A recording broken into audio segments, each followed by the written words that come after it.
Mikhail Gorbachov, el último líder de la Unión Soviética, ha muerto.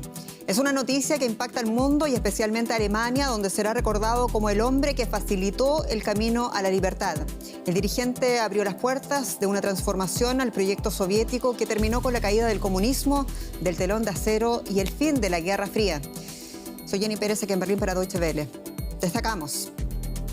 A los 91 años y en Moscú muere Mikhail Gorbachov. El ex dirigente soviético y premio Nobel de la Paz pasó sus últimos años lejos de la política y en medio de las críticas de quienes dentro de Rusia le acusan de traicionar el proyecto soviético. Y mientras tanto, en el terreno de guerra, Kiev anunció que en el marco de su contraofensiva, sus fuerzas retomaron el control de 4 pueblos y destruyeron los puentes más importantes en su avance por Jersón. La región estaba bajo ocupación rusa desde casi el principio de la guerra. Y en medio de la contraofensiva ucraniana, la Unión Europea discute en Praga más apoyo militar al ejército ucraniano. Tras las críticas, Alemania ha profundizado su ayuda en suministros de guerra a Kiev.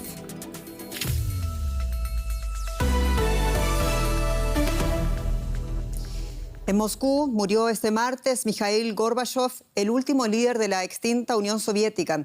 Según la agencia estatal de noticias rusa TASS, Gorbachov falleció a los 91 años en el Hospital Central de Moscú, en donde estaba siendo tratado de una larga enfermedad. En los 6 años que estuvo al frente de la Unión República de Socialistas Soviéticas, Gorbachov introdujo una profunda reforma en su país que acercó a su pueblo a la libertad y puso fin a la Guerra Fría. La caída de la cortina de hierro condujo a la reunificación alemana, pero no pudo evitar el colapso de la Unión Soviética, lo que muchos en Rusia no le perdonaron. El ex dirigente soviético recibió el Premio Nobel de la Paz en el año 1990 por negociar un pacto de reducción de armas nucleares con los Estados Unidos. Vamos a ver a continuación un recorrido por los principales momentos en la trayectoria de uno de los principales políticos del siglo XX. Mikhail Gorbachov vino y trajo con él la libertad. Cuando visitó Berlín Oriental durante el 40º aniversario de la RDA, Gorbachov urgió a Erich Honecker a realizar reformas. Advirtió al líder de la Alemania Oriental que la vida castiga a quienes llegan tarde. Un mes después de su visita, cayó el muro de Berlín y con él la cortina de hierro que dividió a Europa durante décadas. Fueron las políticas reformistas de Gorbachov las que ayudaron a desatar una revolución pacífica en toda Europa Oriental. En su primer discurso como líder de la Unión Soviética, Gorbachov dejó en claro su agenda, un fuerte contraste con el pasado. El derecho a vivir en paz y libertad es el derecho básico más importante de cada individuo. Gorbachov quiso transformar la Unión Soviética, acercarla a la gente. Promovió la glasnost, la transparencia, y la perestroika, la reestructuración, 2 palabras que estarán asociadas a él para siempre. Su nueva visión fue muy popular. Sus reformas también llegaron al ejército, pese a la resistencia de los generales soviéticos. Estoy convencido de que tenemos que reformar nuestras Fuerzas Armadas. Tenemos demasiadas armas. Tenemos que buscar el diálogo con otras superpotencias y reducir nuestro armamento hasta un tamaño razonable. Como resultado de este diálogo, Gorbachov y el presidente Reagan firmaron en 1987 el primero de muchos tratados de desarme. Fue el inicio del fin de la Guerra Fría. En 1990, Gorbachov recibió el Nobel de la Paz por su papel central en la creación de un nuevo orden mundial pacífico. A nivel internacional, gozó de alta estima. Pero en casa, la presión iba en aumento. La situación económica era apremiante. La Unión Soviética estaba a punto de derrumbarse. Los comunistas de línea dura organizaron un golpe contra Gorbachov en 1991 y tuvieron bajo arresto al líder soviético en su casa de descanso en Crimea. Un hombre los detuvo, Boris Yeltsin, entonces presidente de Rusia. A Gorbachov se le permitió volver a Moscú, pero estaba acabado políticamente. Yeltsin prohibió el Partido Comunista y humilló públicamente a Gorbachov. Poco tiempo después se disolvió la Unión Soviética. En diciembre de 1991, Mikhail Gorbachov presentó su renuncia. Sus intentos de recuperar peso político en la nueva Rusia fracasaron. Muchos rusos lo hicieron responsable de la desaparición de la Unión Soviética. Pero mientras su propio país le dio la espalda, Gorbachov fue aclamado alrededor del mundo como el hombre que ayudó a derribar la cortina de hierro y propiciar una revolución pacífica. Es una noticia que naturalmente por la historia conjunta toca las fibras sensibles de Alemania en medio de un contexto de guerra y también de divorcio con la actual Rusia de Vladimir Putin. Analizamos los alcances de esta noticia además con alguien que como reportero fue testigo de muchos de los momentos más históricos de la relación de Mikhail Gorbachov con Berlín. Me refiero a Juan Carlos Barrena, colega, periodista. Un gran gusto, bienvenido, querido Juan Carlos. Y bueno, murió Gorbi, como le dicen muy cariñosamente los alemanes. ¿Cómo ha impactado esta noticia en Alemania? Ha pillado muy tarde, se ha producido la noticia bastante tarde, pero de todos modos ha habido unas primeras reacciones, sobre todo de políticos de segunda fila, verdes, pero también el líder de la Unión Democristiana, y todos han comentado que es una pérdida trágica, tanto para Alemania como para el resto del mundo, porque ha sido una figura histórica que ha facilitado, sobre todo en el caso de este país, una reunificación en la que mucha gente no creía en aquel momento, ¿no? Sin Gorbachov no habría habido reunificación alemana, no habría habido fin del telón de acero, no habría habido el fin de la división europea. Y él ha sido una figura que para todos los alemanes, sobre todo, ha sido una figura trascendental y decisiva para su historia. Y es imposible, Juan Carlos, abstraerse de la comparación, la relación que tenía Gorbachov con Alemania y con el mundo y la que tiene actualmente Vladimir Putin. Y aquí la pregunta, desde Gorbachov en el año 1989 hasta Putin 2022, ¿cómo ha cambiado la relación con esta parte del mundo? La verdad es que son polos opuestos. Tanto Gorbachov como Putin perseguían cosas distintas. Gorbachov quería abrir su país al mundo, Gorbachov pretendía acabar con el cierre que sufría la Unión Soviética y sus países satélites, quería el acercamiento a Occidente, y Putin está haciendo totalmente lo contrario. Putin está cerrando a la Unión Soviética, no la Unión Soviética, perdón. Putin está cerrando a Rusia. Putin está aislando a su país, Putin está buscando el conflicto permanente con Occidente, lo hace a través de países pequeños como Ucrania, que acaba de invadir, pero es una figura que es completamente distinta a la que fue Gorbachov en su momento. El propio Gorbachov ya en 2011 comentó, hablando de Putin, que es un político que está creando para Rusia una democracia que es una simple imitación, no es una democracia real. A todo esto, ¿qué dice el legado de Gorbachov? Y esta es una cuestión realmente sustancial. ¿Qué dice el legado de Gorbachov ahora que los gobiernos, y digo todos los gobiernos, entran en esta dinámica de volver a dividir el mundo en dos, es decir, de una nueva Guerra Fría? Hombre, el legado de Gorbachov es un poco, como diría yo, es un poco el futuro que todos queríamos tener con Rusia y con la Unión Soviética. Él proponía un aperturismo que en este momento no se está produciendo, es todo lo contrario. Gorbachov deseaba abrirse a Occidente, quería un mundo un poco más abierto para todos, y en estos momentos no está sucediendo. En estos momentos está sucediendo completamente lo contrario, ¿no? La figura de Gorbachov, desde luego, es una figura que para Alemania, para Europa, para el mundo, ha sido trascendental, porque acabó con una época de separación, de bloques, que en este momento amenaza con volver a producirse. ¿Y cómo podrían ser los funerales de Estado? Eso es una de las grandes preguntas ahora mismo. ¿Habrán funerales de Estado? Te lo pregunto también pensando en la relación que tuvo Gorbachov como último líder soviético, con todos los posteriores dirigentes rusos, incluyendo naturalmente a Vladimir Putin. Bueno, el Kremlin ha reaccionado ya y ha dicho que, en nombre de Putin, que lamentan profundamente la muerte de Gorbachov.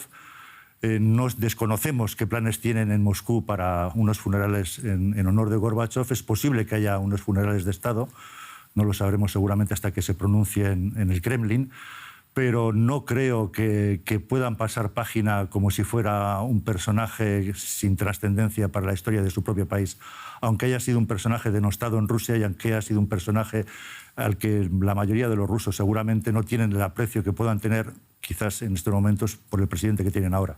Y en contraste muy breve, sí veremos homenajes de seguro en Europa y en Alemania, ¿no? Seguro que sí. En Occidente seguramente ya habrá más de un homenaje a Gorbachov, aquí en Alemania seguramente, y en otros muchos países occidentales.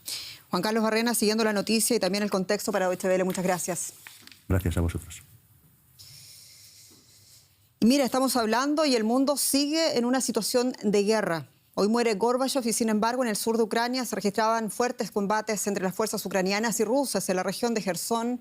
Las explosiones sonaron durante toda la noche. El ejército ucraniano mantiene allí, dice, una contraofensiva crucial para recuperar el territorio ocupado casi desde el principio de la guerra. Sus mandos dicen haber cortado las líneas de suministro a través del río Dnipro para aislar completamente las fuerzas rusas en esta zona. Es una información que no hemos podido confirmar independientemente. Rusia, en cambio, asegura que está repeliendo los ataques y que más de 1.200 militares ucranianos han muerto. Y desde Kiev, nuestro corresponsal Jan-Philipp Scholz nos hace un balance del estado de la situación. Escuchemos. Duros combates en la región en torno a Gerson.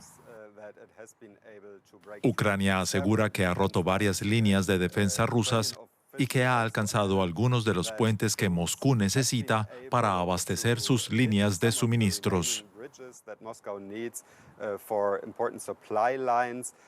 También nos han llegado reportes de combates en la ciudad de Nueva Kakhovka, una localidad situada a 30 kilómetros al este de Gerson. De momento no hemos podido verificar esas informaciones, pero sí sabemos que las tropas ucranianas están bastante lejos de la propia ciudad de Gerson. Un alto mando ucraniano pidió paciencia a sus oficiales en la ofensiva, pero dijo que está bien planeada y que tomará tiempo. Y en medio de la contraofensiva, los ministros de Asuntos Exteriores y de Defensa de toda la Unión Europea discuten este martes en Praga nuevos apoyos de Europa al ejército ucraniano. Alemania fue criticada, recordemos, por su supuesta lentitud en enviar armas a Kiev, pero Berlín recuerda que ha anunciado recientemente un importante aumento de la ayuda militar en el país, incluida la entrega de nuevos misiles de precisión. El suministro de munición a Ucrania sube de nivel. Sus obuses de artillería serán reforzados con un nuevo tipo de proyectil llamado Vulcano.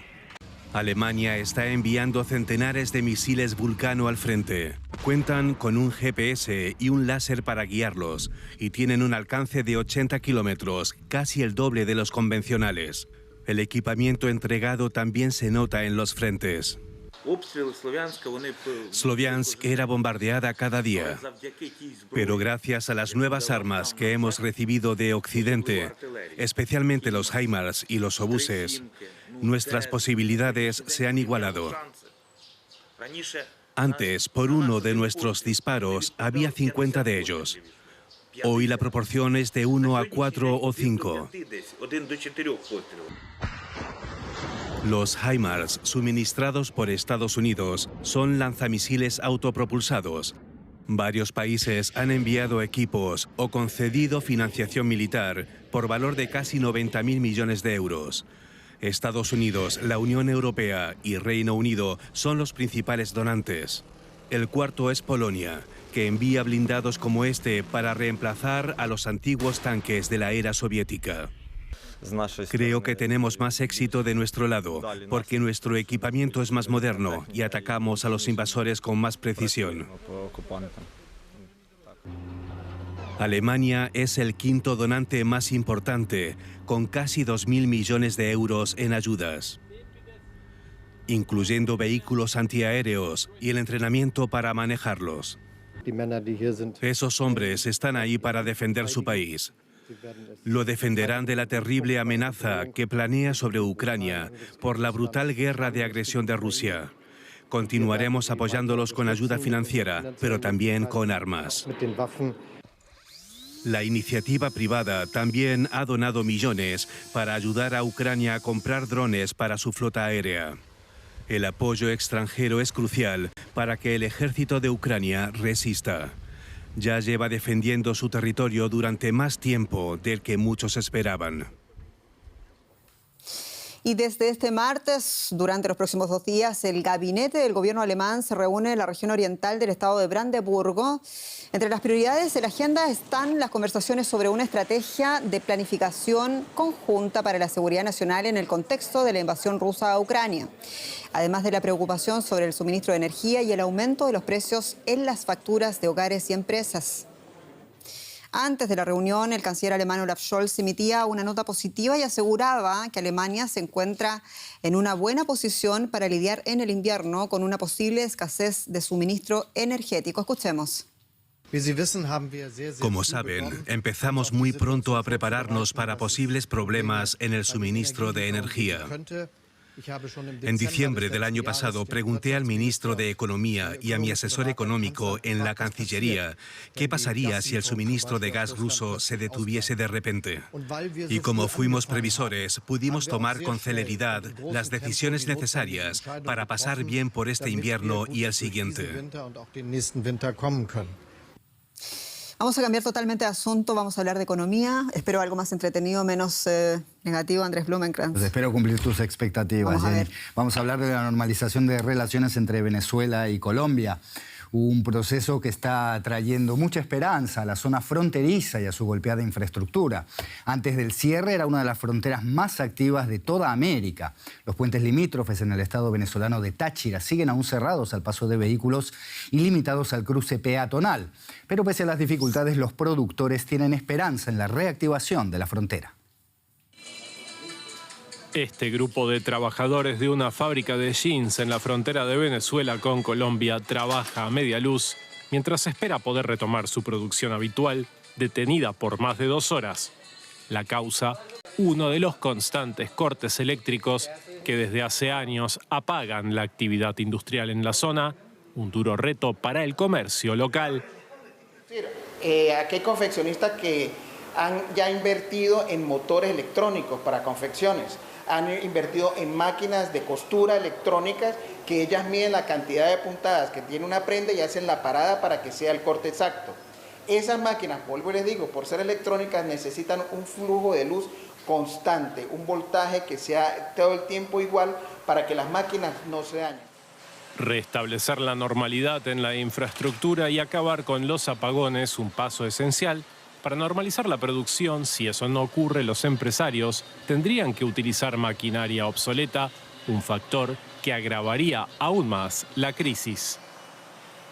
De lo contrario, toca volver a tecnologías anteriores con motores de inducidos muy viejos que lo que hacen es ahondar el problema y hacer más crítica la situación. ¿Por qué? Porque esos motores generan más consumo en comparación a un motor electrónico.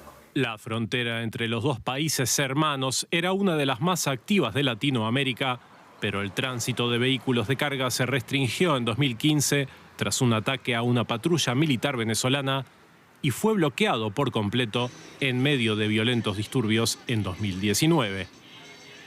Después de que se cerró la frontera, hemos pasado, como dicen, la penumbra de cierres, de trabajo a medias. Ahorita estamos trabajando a un 50% porque no tenemos los insumos, no hay ciertas cosas acá, entonces estamos frenados por eso. El intercambio comercial entre Venezuela y Colombia, que rozaba los 7.200 millones de dólares en 2008, apenas llegó a 400 millones en 2021, según indica Cabecol, la Cámara de Integración Colombo-Venezolana, que maneja proyecciones de 800 millones a 1.200 millones de dólares este año, eso sí, tomando en cuenta el impacto que podría tener la reapertura de la frontera. Esto va para adelante, vamos a mejorar, estamos, como dicen, ya aguantamos como lo malo, vamos ahora a la mejora, a ver qué nos llega en el futuro. Y la política parece nutrir esas esperanzas. Venezuela y Colombia van rumbo a una relación normal. Ya nombraron embajadores y ambos países expresaron su deseo de restablecer la normalidad en la frontera de 2.200 kilómetros, castigada por grupos armados y el contrabando. Nosotros tenemos que adecuar la infraestructura y servicios con esa visión de mediano y largo plazo. No lo vamos a hacer de un día para otro. Tenemos 7 años de distensión de relaciones, pero hay que señalarlo. Años de desencuentro que en un futuro próximo podrían ser un mal recuerdo del pasado. Con la normalización de relaciones, Colombia y Venezuela esperan reimpulsar el intercambio comercial bilateral y esto nos lo va a comentar en profundidad Óscar Schlenker, que nos escucha en Caracas. Óscar, bienvenido. Bueno, la frontera entre Colombia y Venezuela fue en su día una de las más activas de toda América Latina, un intercambio que rozó los 7.200 millones de dólares allá en 2008, pero se vino a pique con el cierre fronterizo total en 2019. ¿Cuáles son ahora las expectativas una vez que se reabra el paso de mercancías? Sí, en efecto, existe mucha expectativa de ambas partes en que se normalice sobre todo el comercio en la frontera. Ya los empresarios pronostican un aumento del 300% del intercambio formal de mercancía solo para septiembre y hasta, como escuchamos, 1.200 millones de dólares para este año. Así que tanto comerciantes como población de ambos países ven positiva la apertura, tanto en lo económico como en lo humanitario. Te pido un poco de información de fondo, Óscar. ¿Cómo es que Colombia normaliza las relaciones comerciales con Venezuela en el contexto de las sanciones que amenazan a cualquiera que haga negocios con este país? Bueno, ya hemos visto la postura del nuevo gobierno colombiano ante las sanciones, porque una de las primeras cosas que hizo Petro fue regresarle al gobierno de Maduro la empresa colombo-venezolana de monómeros, que hasta hace poco estaba en manos de una junta directiva elegida por el líder opositor Juan Guaidó y que le fue otorgada a la oposición por el anterior presidente colombiano.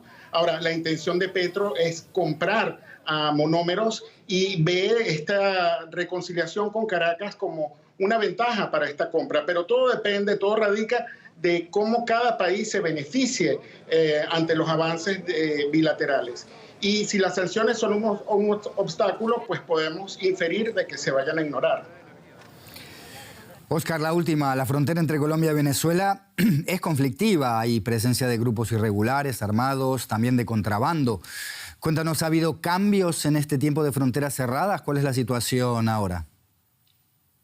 Sí, de hecho, esto que mencionas es el reto más grande de ambos países, porque en estos años en que estuvo cerrada la frontera, tanto el contrabando como las guerrillas y las mafias se adueñaron de la frontera. Así que una de las cosas que propone Maduro es crear una gran zona económica comercial entre Táchira y el norte de Santander. Y una de las banderas de la campaña de Petro fue la paz en la frontera. Así que hay que ver cómo cada país va a afrontar este reto, pero todo radica en la comunicación que se tenga cada país para llevar a cabo pues el fin de estas actividades irregulares en la frontera.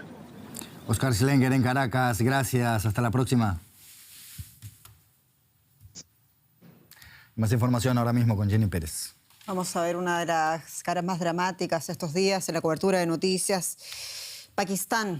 El gobierno de este país ha responsabilizado al calentamiento global de las graves inundaciones que han dejado más de un tercio del país bajo las aguas. Precisamente la ministra de Cambio Climático, Sherry Rehman, comparaba esta catástrofe como una película distópica de desastres naturales, asegurando que nunca se había visto algo semejante en el país. El gobierno dice que no puede solo con las dimensiones de la catástrofe. Hasta el momento, más de 1.000 personas han muerto, miles siguen desaparecidas y cientos de miles han sido desplazadas. Pakistán necesita de todo: agua, alimentos, medicinas, pero principalmente equipos de rescate. Imágenes de este dron revelan la magnitud de la catástrofe junto al río Indo en Pakistán.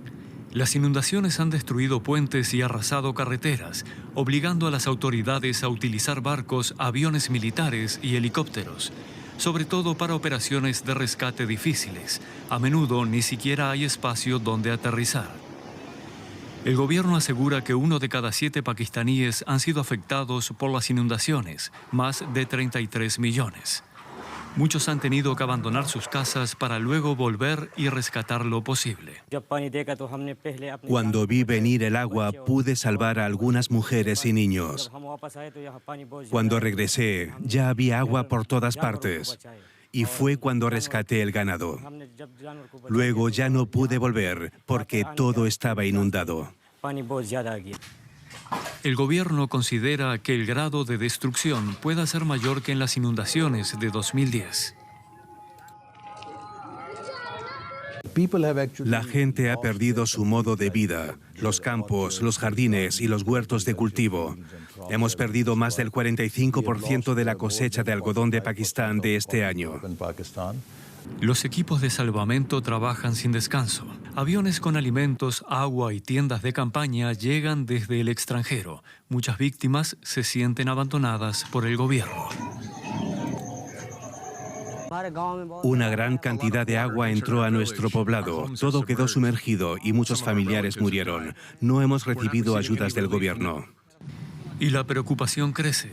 La temporada del monzón aún no ha terminado y se esperan más lluvias e inundaciones, una tercera parte del país que podría quedar bajo las aguas. En Berlín, expertos convocados por el Club de Roma presentaron un nuevo estudio titulado Tierra para Todos, una guía de supervivencia para la humanidad que exhorta a adoptar medidas extraordinarias para la distribución de la riqueza. Los expertos advierten sobre el riesgo de una combinación explosiva de desestabilización política y estancamiento económico que reducirá el bienestar social y provocará el colapso regional y climático. Según los expertos, si no se controla el aumento de la desigualdad de los próximos 50 años, las sociedades serán cada vez más disfuncionales, lo que dificultará la cooperación para hacer frente a amenazas como el cambio climático. Y con motivo del Día Internacional de las Víctimas de Desapariciones Forzadas, varios países en América Latina hacen balance. En Colombia, la búsqueda de desaparecidos no cesa en un país en donde se ha perdido completamente el rastro a unas 100.000 personas. Una tragedia que afecta también a países centroamericanos por la desaparición de personas migrantes. En México, una de las naciones con más casos de desapariciones en el mundo, con una cifra oficial que supera las 100.000 personas, familiares de víctimas conmemoran este día. En medio de la polémica por el caso Ayotzinapa y una crisis forense con más de 52.000 restos humanos sin nombre, según datos oficiales. Según el Centro Po Derechos Humanos, el 60% de las desapariciones son personas menores de 36 años. Además, cada día desaparecen en México 6 a 17 niñas y mujeres. Con esta reflexión, obligada reflexión, nos despedimos. Somos Deutsche Welle desde Berlín. Soy Jenny Pérez. Para ustedes, hasta pronto.